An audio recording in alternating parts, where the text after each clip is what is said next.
Amanhã, o irmão Fábio, nós vamos ver a lição do alimento diário. Mas hoje nós vamos abordar a morte, a sua origem e o seu fim. E como lidar com ela. Nós fomos, esse mês, impactados com a morte. Primeiro, no dia 3, nós perdemos a nossa irmã Nádia. E essa semana, a nossa irmã Aline. E é importante nós ganharmos visão e discernimento bíblico sobre essa questão.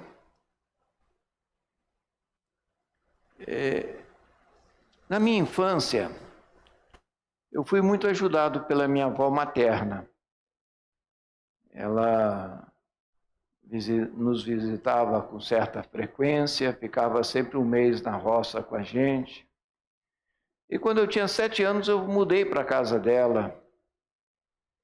E agora eu consigo perceber o quanto que ela me ajudou.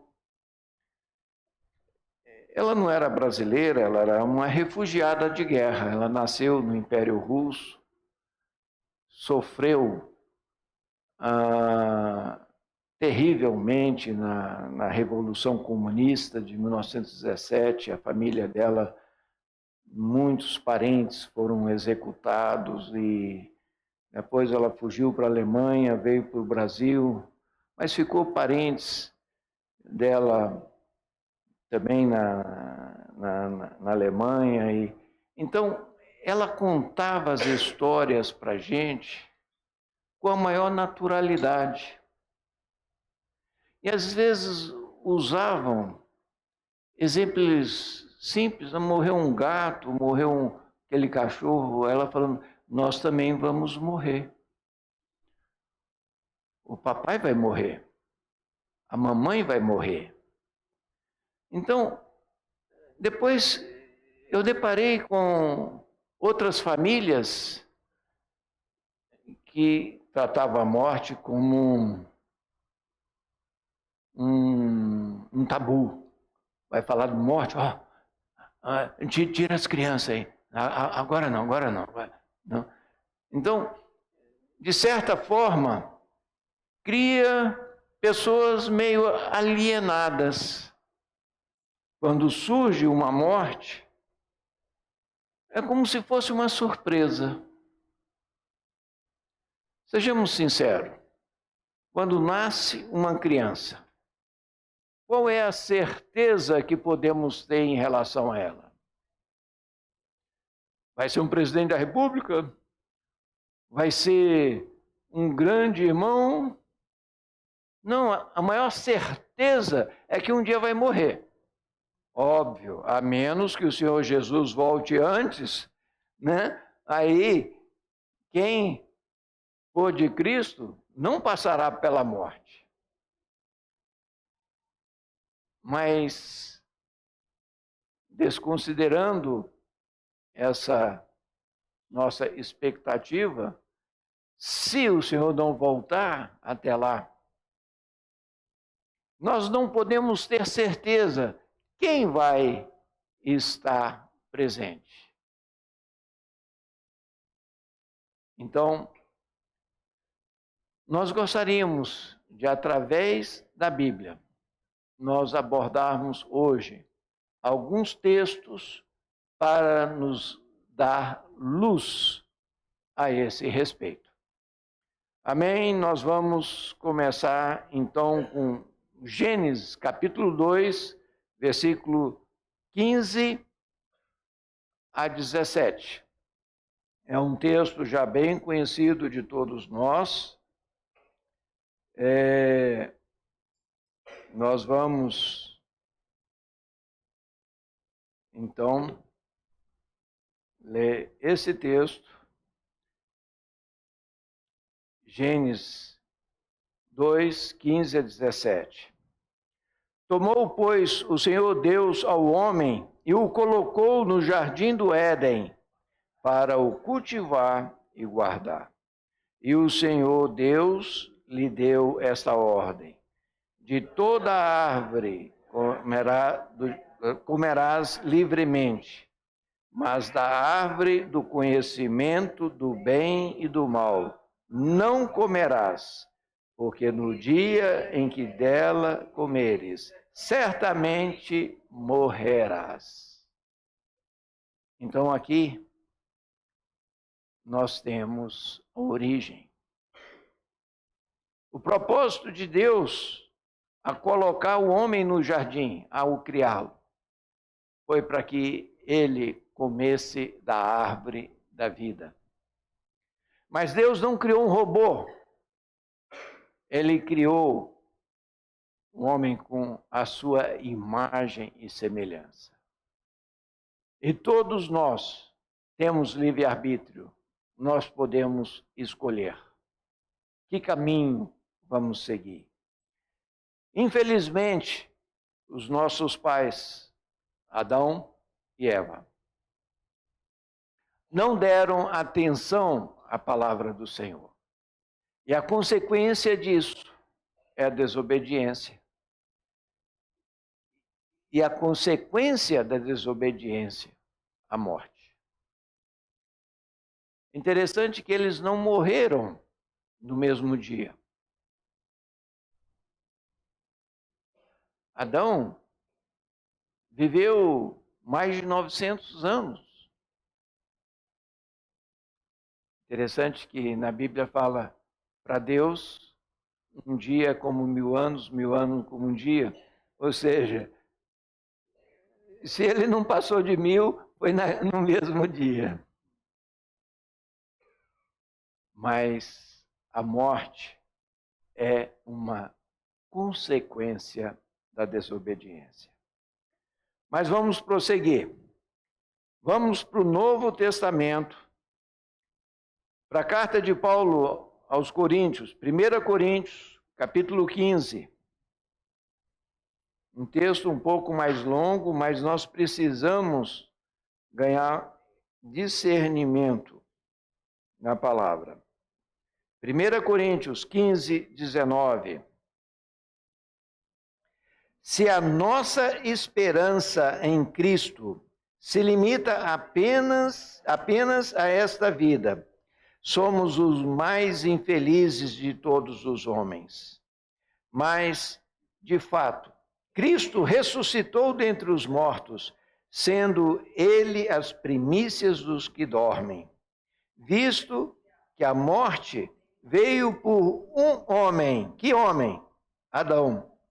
Também por um homem veio a ressurreição dos mortos. Que homem? Jesus Cristo.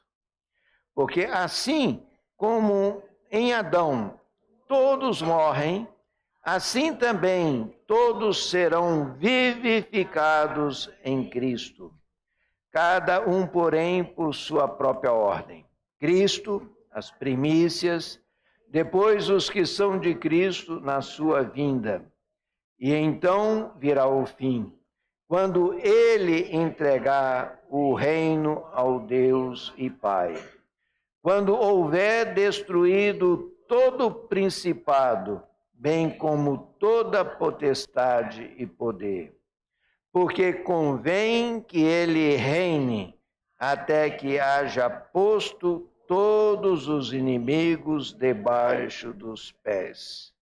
O último inimigo a ser destruído é a morte. Vamos repetir esse último versículo? O último inimigo a ser destruído é a morte. A visão bíblica, a morte é uma inimiga. Interessante.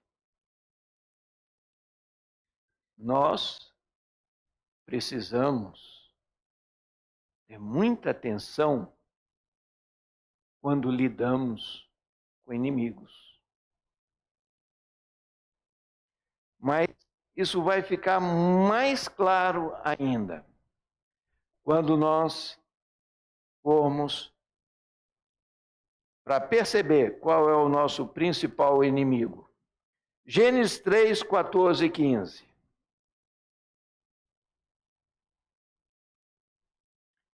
Gênesis 3, 14 e 15. Então o Senhor Deus disse à serpente: visto que isso fizeste, maldita és entre todos os animais domésticos, e o és entre todos os animais selváticos. Rastejarás sobre o teu ventre, e comerás pó todos os dias da tua vida. Porei inimizade entre ti e a mulher, entre a sua descendência e o seu descendente. Este te ferirá a cabeça, e tu lhe ferirás o calcanhar. Aqui, o Senhor está falando com a antiga serpente. Apocalipse deixa bem claro, capítulo 12, que essa antiga serpente é o próprio Satanás.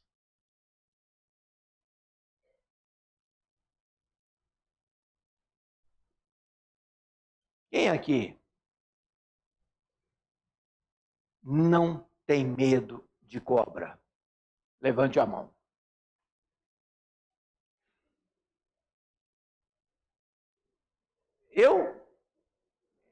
Essa semana eu tive que pegar uma e jogar longe. Mas, é porque não tinha veneno, eu sabia que era uma cobra verde.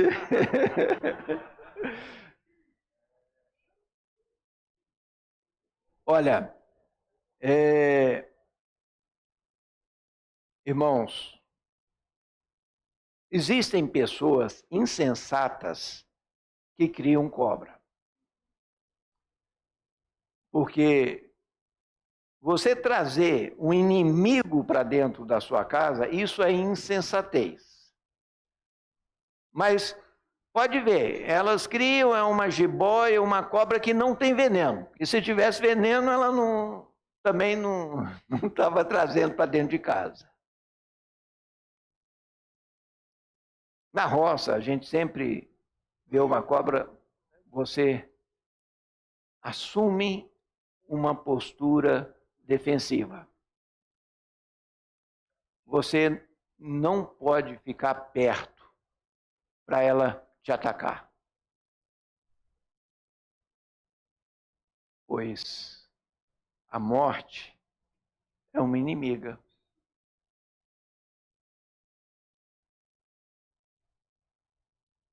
Nós sabemos que assim como tem pessoas insensatas a ponto de trazer uma cobra para dentro de casa, você sabe que fumar estraga teu pulmão. Vai te matar. E você fuma. Isso é não tratar a morte como inimiga. Você sabe que dirigir em altíssima velocidade, isso é muito perigoso. Você não só põe a sua vida em risco, como a dos outros. É óbvio. Uma vez eu estava com uma criancinha, levei para o hospital, o filho do empregado, 5 anos, tinha sido picado por um escorpião. Aí a doutora falou: olha, vá para Nanuque, porque o nosso soro anti-escorpiônico acabou. Eu falei: mas doutora, será que Nanuque vai ter também? Não é melhor eu ir para Teoflotone, não? Ela falou: não. Essa criança não aguenta chegar em Teoflotone. Vá rápido. Ô, irmãos, Eu nunca corri tanto na minha vida. De trevo a trevo, eu gastei 20 minutos. Eu estava de noite na estrada, não tinha nenhum quebra-mola naquele tempo. Já tem uns 30 anos. Eu fui o que o carro, mas foi para salvar uma vida. E a doutora aqui avisou o hospital lá. Quando eu cheguei no hospital, o médico e uma enfermeira estavam me aguardando na porta do hospital. Eles aplicaram o soro na criança dentro do meu carro. E salvou a criança. Hoje é um adulto saudável. Agora, quem anda comigo sabe que eu não é 90, né? Uma ultrapassagem 100. Por quê? Porque eu prezo a vida, a minha e a dos outros. Nós precisamos tratar a morte como uma inimiga. Nós queremos viver. Por que, olha, a gente ama todos os irmãos, mas quando uma pessoa idosa, doente, que vem lutando às vezes há anos com um câncer, igual nós vimos a nossa irmã Nádia, a gente fica triste, mas a gente vai se preparando. Então a gente fala, a irmã descansou. Mas quando a gente é pego de surpresa, uma pessoa nova, cheia de planos, fazendo um curso superior, né, ativa na igreja, ajudando com os adolescentes, pregando o evangelho, a gente fica muito mais impactado.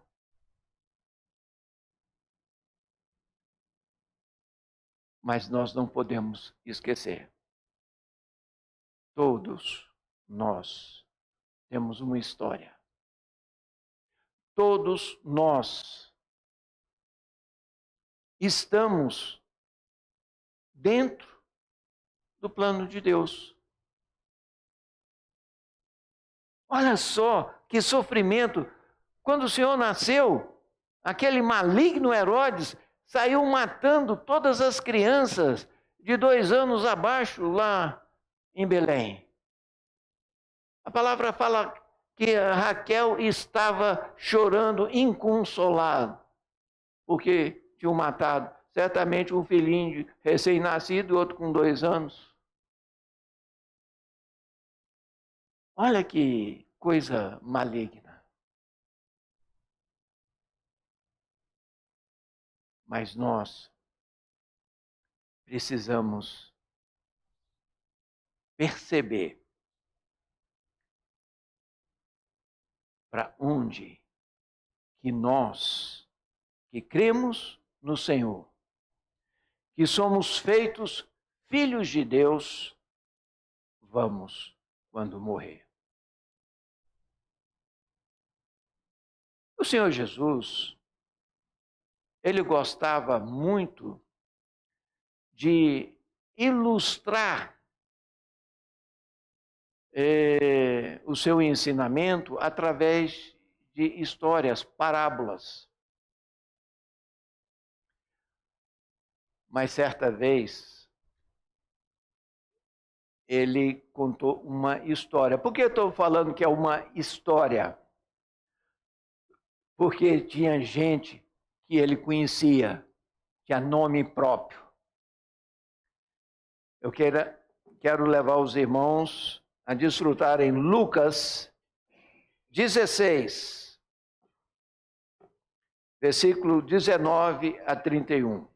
É um texto um pouco longo, mas nós precisamos ganhar luz. O que o próprio Senhor Jesus nos conta a esse respeito. Aqui contou a história de um rico. Quem era esse rico? Deus não fala o nome dele, ele não era conhecido de Deus. Mas fala de um mendigo miserável. Mas esse mendigo era conhecido de Deus. E quando ele morreu, ele foi para o seio. O que é o seio? É isso aqui, né? Entre o peito, o seio de Abraão. Quando você abraça uma pessoa querida, você traz ela para o seu seio, né? Como ele chamava? Ele tinha um nome próprio, era Lázaro. Esse mendigo morreu. E aí o Senhor conta essa história. Não é parábola, é história. Então vamos ler Lucas 16, a partir do versículo 19 até o 31. Ora, havia certo homem rico que se vestia de púrpura e linho finíssimo e que todos os dias se regalava esplendidamente. Havia também certo mendigo chamado Lázaro, coberto de chagas, que jazia à porta daquele, e desejava alimentar-se das migalhas que caíam da mesa do rico. E até os cães vinham lamber-lhe as úlceras. Aconteceu, morreu o mendigo, e ser levado pelos anjos para o seio de Abraão. Morreu também o rico e foi sepultado. No inferno, estando em tormentos, levantou os olhos e viu ao longe a Abraão e Lázaro no seu seio. Então, clamando, disse: Pai Abraão, tem misericórdia de mim, e manda a Lázaro que molhe em água a ponta do dedo e me refresque a língua, porque estou atormentado nessa chama. Disse, porém, Abraão: Filho, lembra-te de que recebeste os teus bens em tua vida, e Lázaro igualmente os males. Agora, porém, aqui ele está consolado, tu em tormentos. E, além de tudo, está posto um grande abismo entre nós e vós, de sorte que os que querem passar daqui para vós outros não podem, nem os de lá passar para nós. Então replicou: Pai, eu te imploro que o mandes à minha casa paterna, porque tenho 5 irmãos, para que lhes dê testemunho, a fim de não vires também para este lugar de tormento. Respondeu Abraão: Eles têm Moisés e os profetas, ouçam-nos. Mas ele insistiu: Não, pai Abraão, se alguém dentre os mortos for ter com eles, arrepender-se-ão. Abraão, porém, lhe respondeu: Se não houve a Moisés e os profetas, tampouco se deixarão persuadir, ainda que ressuscite alguém dentre os mortos. História triste, né? O Senhor registrou essa triste história para nos advertir. Esse rico, por não crer, por viver apenas pela sua riqueza, ele morreu e foi sepultado. E estava em tormentos. Ele viu ao longe o pai Abraão com aquele mendigo que ele conhecia. E ele pede socorro. Abraão pede para ele molhar a ponta do dedo e refrescar a língua. Irmãos, olha a triste resposta de Abraão. Nós temos uma vida, nós temos oportunidade hoje de dar atenção aos profetas de Deus, dar atenção à palavra de Deus. Mas essa palavra também nos consola. Saber que a nossa irmã Nádia, que a nossa irmã Aline, ela foi levada pelos anjos ao seio de Abraão. Elas estão numa condição muito melhor do que nós hoje. Irmãos, nós, hoje, somos aqueles que não pode apenas me contentar, eu criei. Agora, eu sou um filho de Deus, quando eu morrer, eu vou ser levado pelos anjos do Senhor ao seio de Abraão. Nós vimos que a responsabilidade de pregar esse evangelho do reino é dado a quem? Aos que estão vivos. É aquele nosso primo que não dá atenção à palavra, é aquele nosso amigo. Então, cabe a nós a pregarmos esse evangelho do reino.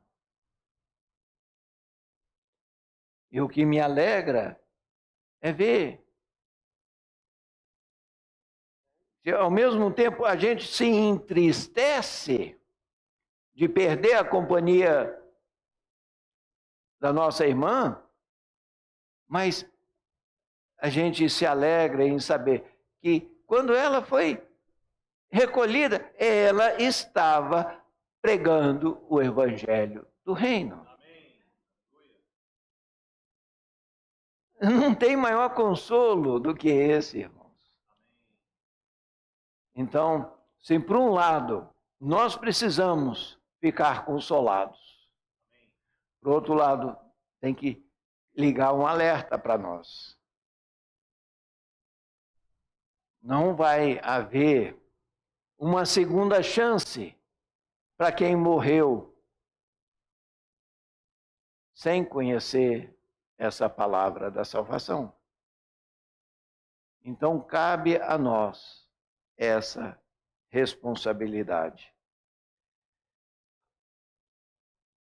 Mas eu ainda quero frisar alguns pontos.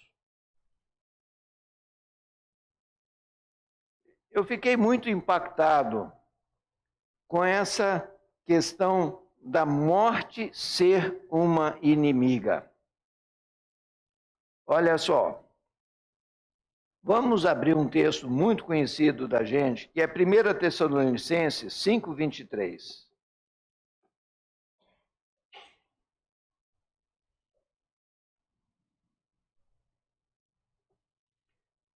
Fala assim: o mesmo Deus da paz vos santifique em tudo, e o vosso espírito, alma e corpo sejam conservados íntegros e irrepreensíveis na vinda de nosso Senhor Jesus Cristo.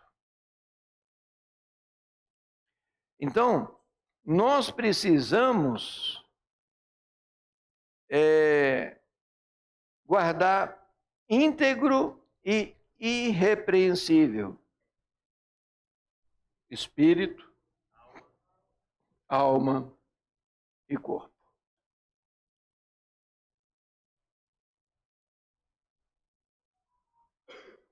Aí nós precisamos considerar diante de Deus: eu estou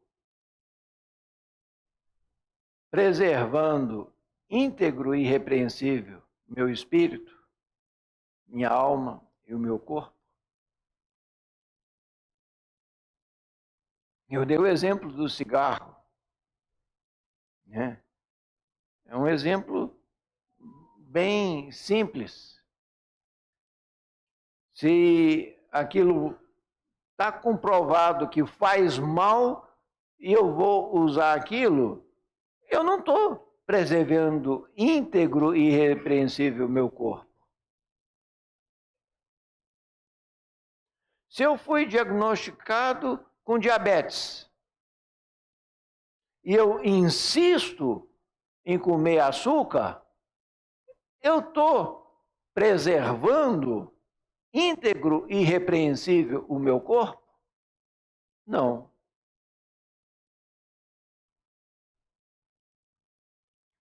Se nós temos uma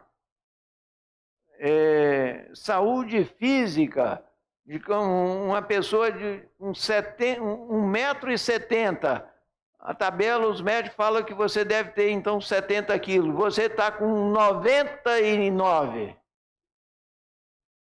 Você está preservando íntegro e irrepreensível o seu corpo? Não.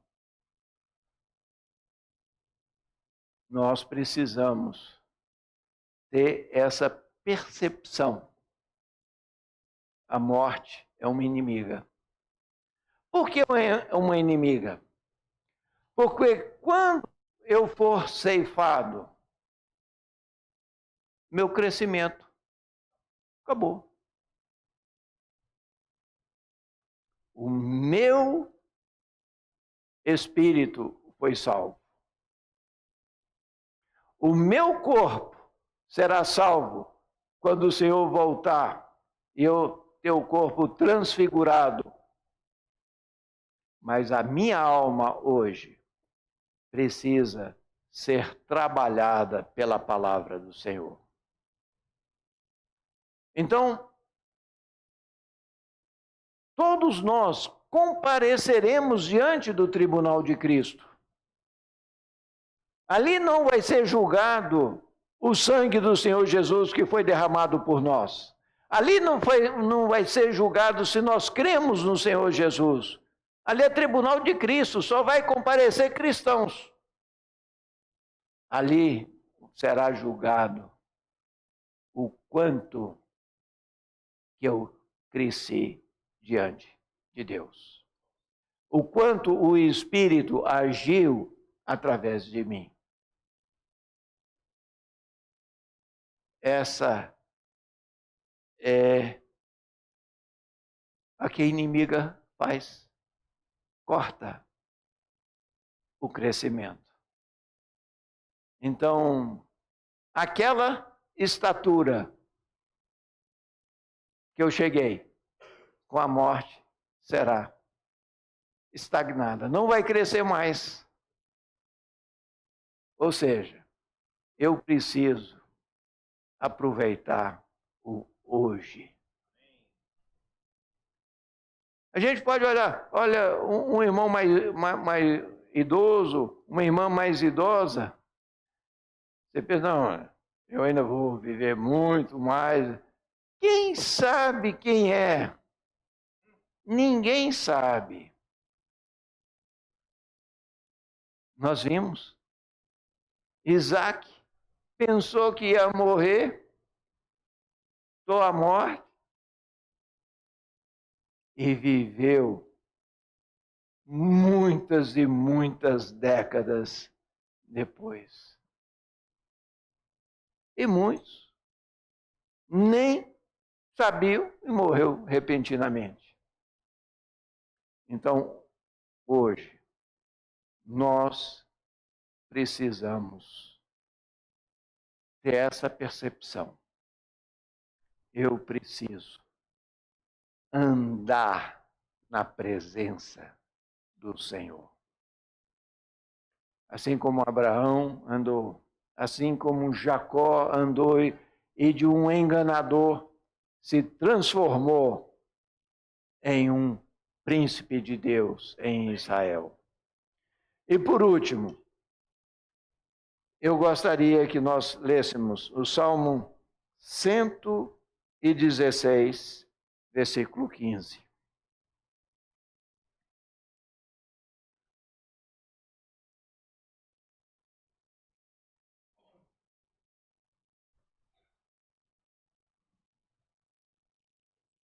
Eu ganhei muito com esse versículo.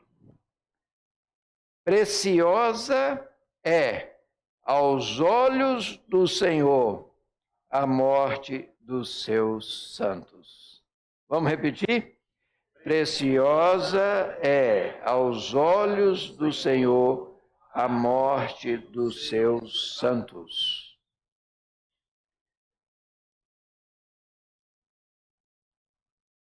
Duas pessoas na Bíblia foram registrados que não morreram. Um foi Enoque e o outro foi o profeta Elias. Todos os outros experimentaram a morte. E é registrado na Bíblia também muitas ressurreições. No Antigo Testamento, há referência de 3. Elias ressuscitou um. O Eliseu ressuscitou um. E depois, quando ele foi jogado o corpo dele no cemitério lá, porque estava no meio de uma batalha, jogaram ele no... Ele caiu em cima de um defunto, o defunto saiu correndo. 3 referências no Antigo Testamento. E no Novo Testamento, o dobro. Mas qual é a diferença dessa ressurreição para a ressurreição de Cristo e para a nossa futura ressurreição, se nós viermos a morrer antes da volta do Senhor? Todos esses. Aquele Lázaro lá de Betânia, não esse mendigo. Todas aquelas pessoas mencionadas, tanto no Antigo como no Novo Testamento, eles vieram a falecer depois. Mas Cristo vive. E essa será também, se nós viermos a falecer, assim como a nossa irmã Aline, quando o Senhor voltar, os mortos em Cristo precederão a nós que estivermos vivos, porque eles ressuscitarão primeiro. E sabe qual é a outra diferença da ressurreição que nós teremos no final dos tempos para a ressurreição de um Lázaro? É quando Lázaro foi ressuscitado e todos aqueles do Antigo e do Novo Testamento, eles receberam o seu corpo vivificado, mas continuava a natureza pecaminosa. Eles tinham um corpo igual o nosso, de carne e osso. A diferença é que eles passaram pela morte e reviveram.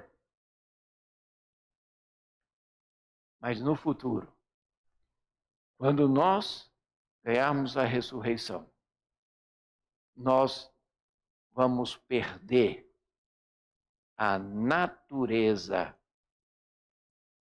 maligna, a semente do diabo que foi plantado em nós. É por isso que hoje nós vivemos um certo dilema, porque nós temos duas naturezas em nós. A natureza, a semente do diabo, mas quando nós cremos, nós ganhamos a semente da vida. Agora, a nossa atitude para com a palavra do Senhor vai determinar qual é a semente que vai crescer. Qual é o fruto que eu vou dar? Eu quero produzir fruto do Espírito. Eu quero ter utilidade nas mãos do Senhor. Amém? Vamos multiplicar em pequenos grupos e desfrutar mais dessa palavra.